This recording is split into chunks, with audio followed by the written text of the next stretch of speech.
இது சுதர்மசேனையின் வெளியீடு. நலிந்தோர் மீள நல்லோர் ஆள சுதர்மசேனை. எண்ணற்ற திருநாமங்களை உடைய பரந்தாமனின் 1000 திருநாமங்களை தொகுத்து பீஷ்மர் யுதிஷ்டிரனிடம் கூறியதுதான் விஷ்ணு சகஸ்ரநாமம். அந்த 1000 திருநாமங்களை 12 திருநாமங்களாக சுருக்கி பரந்தாமனின் பெருமைகளை கூறுவதுண்டு. அதற்கு துவாதச எனப் பெயர். வைணவர்கள் மிக முக்கியமாக கருதும் 12 திருநாமங்கள் மிகவும் மகத்துவம் வாய்ந்தவை.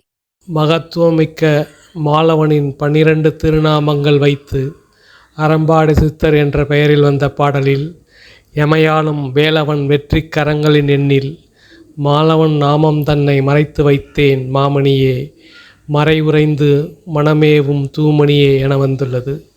அனைத்தும் வேலவன் வெற்றி கரங்களின் எண்ணில் மாலவன் நாமம் தன்னில் மறைந்து இருப்பதாக சொல்கிறார். உலகம் உய்ய அருவமும் உருவமும் ஆகி அனாதியாய் பலவாய் ஒன்றாய் பிரமமாய் நின்ற சோதி பிளம்பதோர் மேனியாக கருணைகூர் முகங்கள் 6 கொண்டே உதித்த ஒரு திருமுருகனின் வெற்றி திருக்கரங்களின் எண்ணிக்கையில் உள்ள மாலனின் திருநாமங்கள் கேசவ மாதவ நாராயண கோவிந்த விஷ்ணு மதுசூதன திரிவிக்கிரம வாமன ஸ்ரீதர கிருஷ்டிகேச பத்மநாப தாமோதர என்பன. இந்த 12 பெயர்களில் உள்ள ஒரு பெயரில் உள்ள மாயோன் அனந்த சயனத்தில் இருக்கும் ஊரைத்தான் அனந்தபுரி என பாடல் சொல்கிறது. அந்த ஊர் தன்னிலமகற்றி தென்னிலமாண்டு நன் மகனொருவன் கோணாய் எழுவானே. அந்நன்னாளில் நல்லோர் அனைவரும் இவனை வானாய் மதித்து வரமாய் கருதி குற்றேவல் புரிவரே. அவ்வின்முகன் உதிப்பது முக்கடல் பொதிந்த கன்னியின் முறைவாசல் குடக்கே ஒழுகும் நதியூர் மாயோன் ஒருவன் பாம்பினில் பள்ளி கொள்ள அவன் தெற்கொரு காதம் தொலைவில் பொன்மடியொன்றில் பூப்பான் என்பது புவி பொய்த்தாலும் பொய்க்காதென்பேனே என்ற குறிப்பிலுள்ள ஒழுகும் நதியூர் மாயோன் ஒருவன் பாம்பினில் பள்ளி கொள்ள என்பதற்கு பொருந்த வேண்டும். அந்த ஊர் முக்கடல் பொதிந்த கன்னியின் முறைவாசலுக்கு மேற்கே இருக்க வேண்டும். இங்கு முக்கடல் பொதிந்த கன்னி என வானுதற் கன்னியை விண்ணவர் யாவரும் வந்து இறைஞ்சி பேணுதற்கு எண்ணிய எம்பெருமாட்டியை பேதை நெஞ்சில் காணுதற்கு அந்நியல் அல்லாத கன்னியை திருக்கடவூர் அபிராமி அன்னையை சொல்லுவதாக கருதுகிறோம்.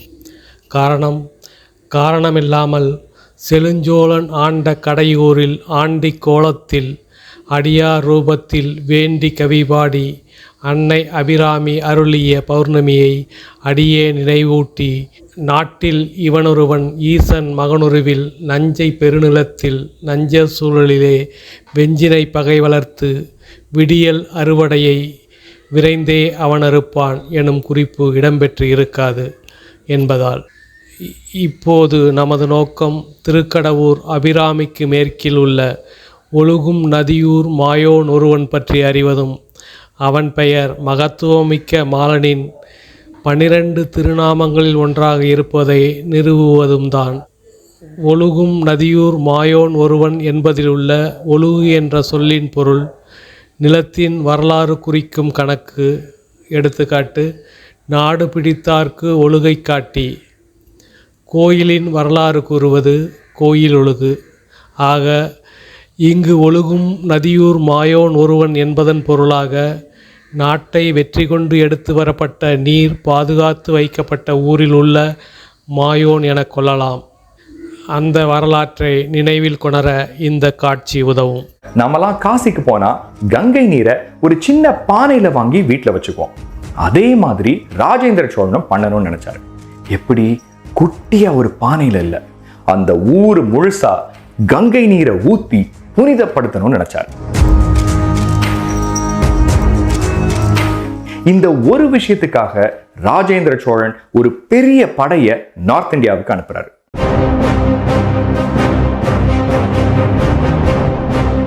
தயாராகுது சோழர் படை. அவருடைய படை தளபதி ராஜேந்திர சோழ பல்லவரையனோட தலைமையில லட்சக்கணக்கான படையினர் அவங்களோட யானைகள் குதிரைகளோட வடக்கு நோக்கி கிளம்புறாங்க.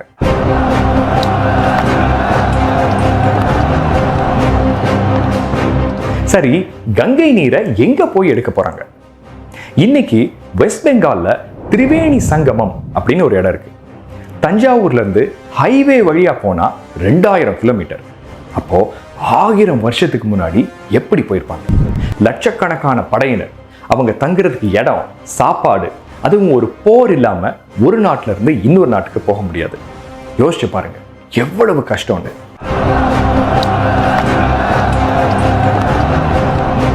முதல்ல தஞ்சாவூர்ல இருந்து வேங்கி நாட்டுக்கு போறாங்க, அதாவது ஈஸ்டர்ன் சாளுக்கியஸோட நாட்டுக்கு. இது இன்னைக்கு ஆந்திரால இருக்கிற ராஜமுந்திரி பகுதி.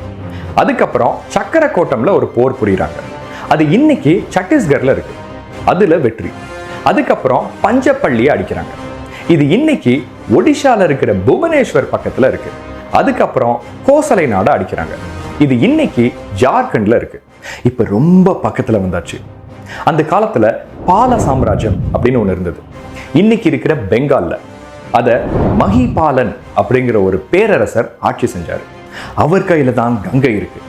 ஆனா அவரை தொடுறதுக்கு முன்னாடி அவருக்கு கீழே இருக்கிற 3 சிற்றரசர்களை தாண்டினாதான் அவரை தொட முடியும். அவங்கள ஒண்ணா அடிக்கிறாங்க. கடைசியா கிளைமேக்ஸ், பால சாம்ராஜ்யத்தை ஆட்சி செஞ்ச மஹிபாலன் கூட கடும் போர் புரியுறாங்க சோழ படையினர்.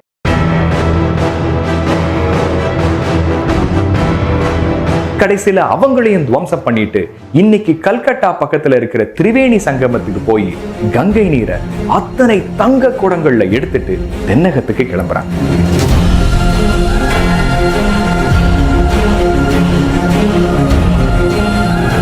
அதே நேரத்துல ராஜேந்திர சோழன் தஞ்சாவூர்ல இருந்து கிளம்பி வேங்கி நாட்டுல இருக்கிற ராஜமுந்திரிக்கு வர்றாரு. அங்க கோதாவரியில சந்தனம் பூசி குளிக்கிறாரு. படையினர் மகத்தான வெற்றியோட திரும்பி வந்துட்டு இருக்காங்கன்னு செய்தி கிடைச்ச உடனே அவங்களை சந்திக்கிறதுக்கு புறப்படுறாரு. வழியில கலிங்கத்துல, அதாவது இன்னைக்கு இருக்கிற ஒடிஷாவில படையினரை வரவேற்று மகேந்திரகிரி அப்படிங்கிற ஒரு மலையில படை தளபதிக்கு ஒரு விருது கொடுக்கிறாரு. அதுக்கப்புறம் அவங்க எல்லாரும் சேர்ந்து கங்கை நீரோடையும் போர்ல வென்ற செல்வங்களோடையும் தஞ்சாவூருக்கு திரும்புறாங்க.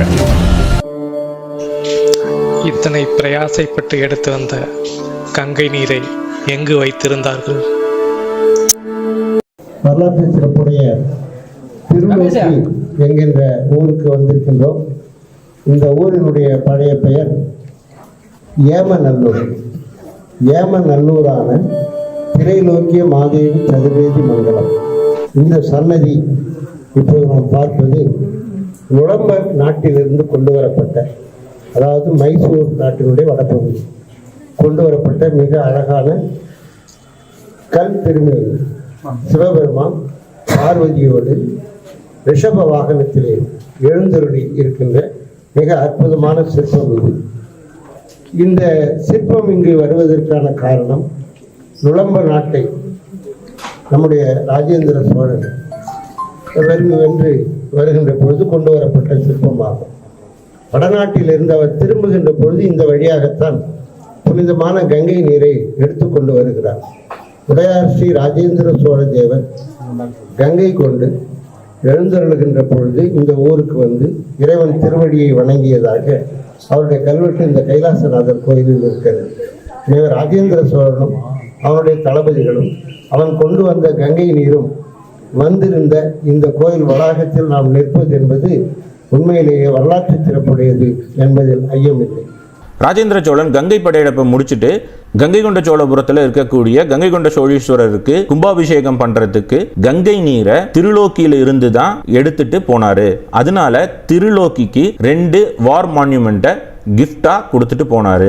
அந்த 2ல ஒன்னு நம்ம பார்த்தோம், ரிஷப வாகனத்து மேல இருக்கக்கூடிய சிவன் பார்வதி சிலை. இது மைசூர் கிட்ட இருந்து வந்த வார் மான்யூமெண்ட் அப்படின்னு நம்ம இள தியாகராஜன் சார் சொன்னாரு. இப்போ நம்ம இன்னொன்னு பார்க்க போறோம். அது என்ன அப்படின்னா ரதி மன்மதன் சிலை. எந்த வார்ல இருந்து ஜெயிச்சுட்டு எடுத்துட்டு வந்தது அப்படின்னா ரதி மன்மதனோட சிலை அமைப்பை நம்ம பார்க்கும்போது இது சாளுக்கியாவோட ஆர்ட் மாதிரி இருக்கு. அதனால இது சாளுக்கிய தேசத்தை வெற்றி அடைஞ்சிட்டு அங்கிருந்து எடுத்துட்டு வந்த ஒரு வார் மான்யூமெண்டா நாம எடுத்துக்கலாம். இந்த ஊரில் உள்ள மாயோனின் பெயர் சயன நாராயண பெருமாள். நாராயண என்பது மாலவனின் மகத்துவமிக்க வேலவனின் வெற்றி திருக்கரங்களின் எண்ணிக்கையில் உள்ள 12 பெயர்களிலும் வருகிறது. ஒழுகும் நதியூர் மாயோன் ஒருவன் என்பதற்கும் பொருந்துகிறது. இந்த ஊர் ஒழுகும் நதியூர் என்பதை நினைவு கூறும் விதமாக கங்கை கொண்ட சோழன் ராஜேந்திரன் கட்டிய கங்கை கொண்ட சோழீஸ்வரம் கோவில் நன்னீராட்டு விழாவுக்கு இங்கிருந்து நீர் கொண்டு செல்லப்பட்ட இந்த நிகழ்வு அமைந்துள்ளது. அரியலூர் மாவட்டம் ஜெயங்கொண்டம் கங்கை கொண்ட சோழபுரம் பிரகதீஸ்வரர் கோவிலில் கும்பாபிஷேகமானது உத்தரகாண்ட் மாநிலம் ரிஷிகேஷம் கங்கையில் இருந்து கொண்டுவரப்பட்ட புனித நீர் கொண்டு வெகு விமர்சையாக நடைபெற்றது. இக்கோவிலின் கும்பாபிஷேகத்திற்காக உத்தரகாண்ட் மாநிலம் ரிஷிகேஷம் கங்கையில் இருந்து புனித நீரானது கடந்த ஜனவரி 6ஆம் தேதி கொண்டுவரப்பட்டது. புனித நீரானது தஞ்சை மாவட்டம் திருலோகி என்ற இடத்தில் வைக்கப்பட்டிருந்தது. பின்னர் அங்கிருந்து யானை மற்றும் பொதுமக்களுடன் பஞ்சவாதியங்கள் முழங்க ஊர்வலமாக வரலாற்று அறிஞர்கள், ஆய்வாளர்கள், எழுத்தாளர்கள், ஆதீன கர்த்தர் ஆகியோர் புடைசூட 108 புனித நீர்க்குடங்கள் கங்கை கொண்ட சோழபுரத்திற்கு கொண்டுவரப்பட்டு கும்பாபிஷேகம் நடைபெற்றது.